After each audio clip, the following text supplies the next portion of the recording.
पहाड़ की ढलान पर बना पुराना घर। सुबह का समय। धूप पहाड़ की चोटियों पर झलक रही है। बर्फीली हवा चल रही है। गौरव ठाकुर, परिवार के बुजुर्ग पिता, सख्त लेकिन दिल के साफ। सुनीता देवी, उनकी पत्नी, शांति पसंद, घर की रीढ़। अर्जुन, बड़ा बेटा, जिम्मेदार लेकिन अपने काम में उलझा। राधा, अर्जुन की पत्नी, सबसे समझदार बहू। विवेक, दूसरा बेटा, थोड़ा गुस्सैल। नेहा, विवेक की पत्नी, बातूनी और जल्दी दुखी होने वाली। मोहित, तीसरा बेटा, हंसमुख और बेफिक्र। सुमन, मोहित की पत्नी, मेहनती और सीधी सादी। रवि, चौथा बेटा, शहर में पढ़ा लिखा, गांव लौट आया है। पायल, रवि की पत्नी, शहर की लड़की, पहाड़ी जीवन से अनजान।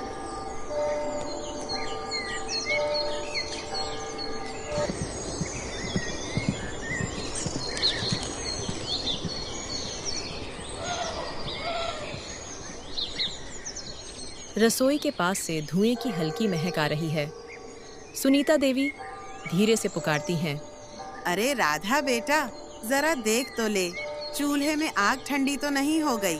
सुबह की रोटी बनानी है सबके लिए। राधा हंसते हुए बोली, अरे माँ जी, मैं तो अभी पानी लेने ही जा रही थी। पहले आग सुलगाऊं या कुएं से पानी लाऊं? पहले आग जला ले, ठंड में पानी बांध में भी आ जाएगा, पर बिना आग के सब कांप जाएंगे। राधा हंसते हुए लकड़ियां जोड़ती है और माचिस जलाती है।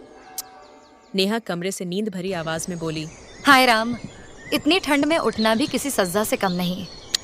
राधा ने मुस्कुराकर कहा, सजा नहीं नेहा, यही तो पहाड़ का सुख दुख है। बिना ठंड के मजा कहाँ। तू तो बड़ी शेरनी निकली राधा दीदी। मैं तो सोचती हूँ शहर में होती तो कितनी आराम की जिंदगी होती। न ये धुआं, न लकड़ी काटना, और वहाँ न ये हवा, न ये पहाड़, न ये अपनापन। हर जगह की अपनी कहानी होती है। नेहा। इतने में मोहित आंगन में आता है। अंगड़ाई लेते हुए बोला, अरे वाह, आज तो रसोई से खुशबू आ रही है। लगता है हमारी राधा भाभी का मूड बढ़िया है। जा मोहित, लकड़ियाँ उठा ला पीछे वाले कमरे से। मूड और बढ़ जाएगा जब तू मदद करेगा। भाभी के हुक्म सर आंखों पर। वक्त। सब हंसते हैं। तभी विवेक आता है, माथे पर शिकन लिए। हंसने की चीज है क्या? बाहर नल पर पानी जम गया है बर्फ में और ये सब मजे कर रहे हैं। अरे बेटा, गुस्सा छोड़, धूप निकलेगी तो पिघल जाएगा। तू जाकर गड्ढे के पास से पानी निकाल ला, वहीं थोड़ा बहता रहता है। विवेक बड़बड़ाते हुए बोला, हर बार वही मैं क्यों जाऊं?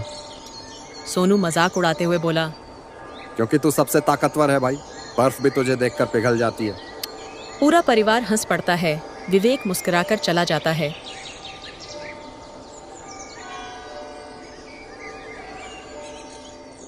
राधा, नेहा और सुमन एक साथ रोटी बेल रही हैं। पायल कोने में बैठी मोबाइल चला रही है। पायल, जरा ये सब्जी में नमक डाल दे, मैं रोटी सेक लूं। पायल थोड़ी झिझकते हुए बोली, दीदी मुझे थोड़ा डर लगता है चूल्हे से। शहर में तो हम गैस स्टोव इस्तेमाल करते थे। नेहा हंसकर बोली, अरे डर मत, हम है ना, धीरे धीरे सब आ जाएगा। पहले मुझे भी लगता था चूल्हा कोई राक्षस है। हमारी दादी कहा करती थी, जो धुआं सह गया वो घर की गर्मी समझ गया। आहें। सब मुस्कुराते हैं। पायल भी धीरे धीरे उठती है और चम्मच से नमक डालती है। वाह देखो, हमारी शहर वाली बहू ने नमक भी डाल दिया। अब तो पूरा पहाड़ हिल जाएगा। हंसी का माहौल। तभी सुनीता देवी अंदर आती हैं। क्या हो रहा है बहुओं, इतनी हंसी खुशी क्यों? माँ जी, आज सब मिलकर काम कर रहे हैं तो माहौल ही बदल गया। यही तो चाहिए था मुझे। ये घर तभी टिका रहेगा जब सबका दिल एक साथ धड़कता रहेगा। कुछ दिन बाद आसमान अचानक काला होने लगता है। पहाड़ की चोटियों पर बादल घिर आए। हवा चलने लगती है। अर्जुन घर के बाहर से बोला, अरे बाप रे, लगता है आज फिर बारिश आने वाली है। जल्दी सब लकड़ियां अंदर रख लो। नेहा, सुमन, पायल, चलो मदद करो, वरना सारी लकड़ियां भीग जाएंगी। सभी दौड़ दौड़ कर लकड़ियां अंदर रखती हैं। हवा की सीटी बजती है। विवेक चिंतित होकर बोला, अगर बारिश तेज हुई तो फिर रसोई का पिछला हिस्सा टपकेगा। दीवार में दरार है। हाँ, कल ही मरम्मत करवाने की सोची थी पर मजदूर नहीं आया। अब खुद ही कुछ करना पड़ेगा। सुनीता शांत आवाज में बोली, तू चिंता मत कर बेटा, हमने पहले भी ऐसे कई तूफान देखे हैं। जब तक दिल मजबूत है, घर कभी नहीं गिरता। सब थोड़े भावुक हो जाते हैं। बाहर बादल गरजते हैं, अंदर दिए की लौ डोलती है। तेज बारिश शुरू हो चुकी है। हवा की चीखती आवाज और छत से टपकते पानी की बूंदें। सब लोग एक कमरे में इकट्ठे हैं। नेहा डरी हुई आवाज में बोली, अरे बाप रे, ये कैसी बारिश है दीदी, घर तो हिल रहा है। पायल घबराकर बोली। क्या इतना जोर से हमेशा बारिश होती है यहाँ? राधा शांत स्वर में बोली, हाँ पायल, पहाड़ों में बारिश का मिजाज बड़ा जंगली होता है। कभी प्यार से बरसती है, कभी पहाड़ हिला देती है।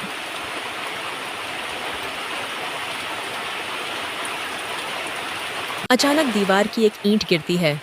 ठक की आवाज। सुमन चौंकते हुए बोली, अर्जुन जी जल्दी आइए, दीवार से पानी रिस रहा है। अर्जुन और विवेक टॉर्च लेकर आते हैं। सोनू, जल्दी रेत की बोरियां ले आ, जहाँ दरार है वहाँ टिकानी होंगी। सोनू डरते हुए बोला, भैया इतनी रात को बाहर जाऊं? वहाँ तो बिजली भी गिर रही है। विवेक कड़क आवाज में बोला।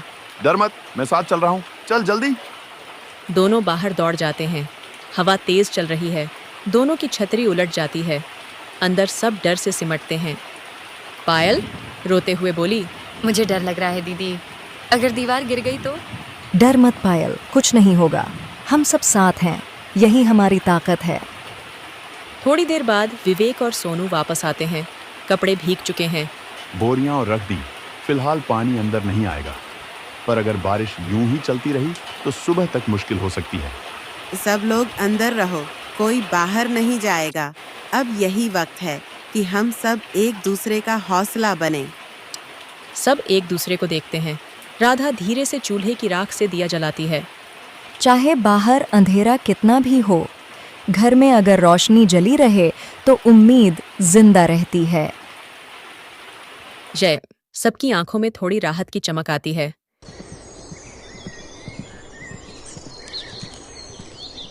सुबह का समय। बारिश थम गई है। घर के पीछे की दीवार आधी धंस चुकी है। छत से पानी टपक रहा है। अर्जुन दीवार देखते हुए बोला, ओ, आधा हिस्सा तो बैठ गया। अगर कल रात बोरियां न रखी होती तो पूरा गिर जाता। अब तो मरम्मत करानी ही पड़ेगी, पर इस पहाड़ी रास्ते में मिस्त्री कब आएगा? हम सब खुद करेंगे ना। ईंटें हैं, मिट्टी है, लकड़ियाँ हैं, बस दिल में हिम्मत होनी चाहिए। नेहा थोड़ी शंका से बोला। पर दीवार बनाना आसान नहीं होता दीदी। सुमन मुस्कुराकर बोली, तो क्या हुआ, पहले पहले खाना बनाना भी आसान नहीं था, धीरे धीरे सब सीखा ना हमने। पायल उत्साह से बोली, हाँ, मैं भी मदद करूंगी। कल से फोन छोड़ दूंगी, अब मैं भी असली पहाड़ी बहू बनूंगी। सब हंसते हैं। रात की शांति। सभी थके हुए हैं पर संतुष्ट। रसोई से राधा की आवाज आती है, मां जी, आज तो गरम गरम आलू पराठे बनेंगे। मेहनत के बाद का स्वाद ही सबसे प्यारा होता है। हाँ बेटा, और आज तेरे हाथ का स्वाद बारिश से भी ज्यादा भाएगा। सब एक साथ बैठकर खाना खाते हैं। घर के बाहर चांद की रोशनी दीवार पर पड़ रही है। नई चमकदार दीवार। पायल धीरे से बोली, अब मुझे ये पहाड़ अपना लगने लगा है। सुबह की हल्की धूप, पक्षियों की आवाजें, बच्चे खेल रहे हैं। सुनीता देवी मंदिर में दिया जलाती हैं। सुनीता मन ही मन बोली, हे भगवान, ये घर ऐसे ही हंसता रहे। इन बहुओं की एकता कभी न टूटे। जिस घर में रिश्तों की ईंटें सच्चाई की मिट्टी से जुड़ती हैं, वहाँ दीवारें कभी नहीं गिरती। कहानी अच्छी लगी हो तो लाइक करें और चैनल को सब्सक्राइब करें ताकि हमारी नई नई वीडियो की नोटिफिकेशन आपको मिलती रहे। धन्यवाद। जय श्री राम।